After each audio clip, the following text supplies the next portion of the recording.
আসসালামু আলাইকুম everyone, this is Al Mamun from MI English academy. আশা করি সবাই ভালো আছেন।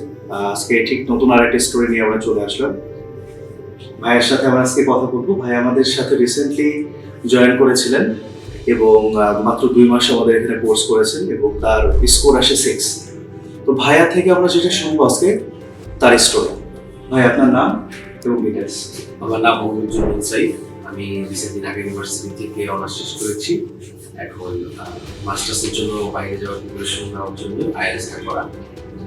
আমি এমআই এর সাথে আমার যাত্রা খুব বেশি দিন না, জাস্ট 2 মাসের প্রিপারেশন নেওয়ার সুযোগ পেয়েছি, বিকজ আমার জব এবং অন্যান্য কারণে প্রিপারেশন নেওয়ার খুব একটা সময় পাইনি।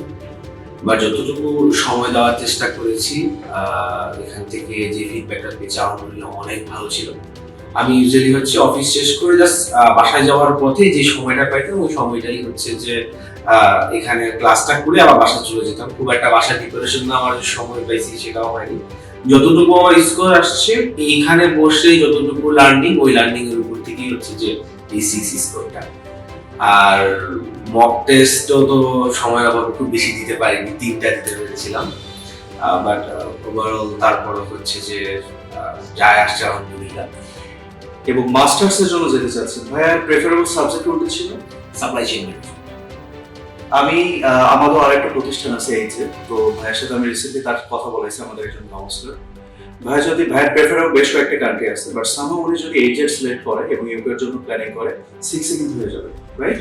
এবং 6 অনেক ভালো ভালো ইউনিভার্সিটি, সে তার সাবজেক্ট চয়েস অনুযায়ী সে সুইচ করতে পারবে। তো আমরা আশা করছি আপনার ভালো কিছু হোক এবং এমআই ইংলিশ একাডেমির সাথে আপনার জার্নি আমরা আরো চাই। আপনার যে কোনো সাপোর্ট এটা আমরা করবো ইনশাল্লাহ। আর ইন দ্য মিন টাইম আমাদের অডিয়েন্স যারা আছেন তাদের জন্য একটা গ্রেট নিউজ। আমাদের রিসেন্টলি এমআই ইংলিশ একাডেমিতে আইএলটিএস ফাইনাল পরীক্ষা অনুষ্ঠিত হওয়ার জন্য আমাদের প্ল্যানিং চলতেছে এপ্রিলের 26 তারিখ থেকে, যেখানে আমাদের student IELTS preparation, mock test, registration এবং ফাইনালের মধ্যে আরও প্ল্যানিং করতে পারবে পেপার টেস্ট। সো দেখা হচ্ছে নতুন কোনো ভিডিওতে ঠিক ভাইয়ের মতন আরেকজনকে নিয়ে। ততক্ষণ পর্যন্ত সাথে থাকুন। আসসালামু আলাইকুম।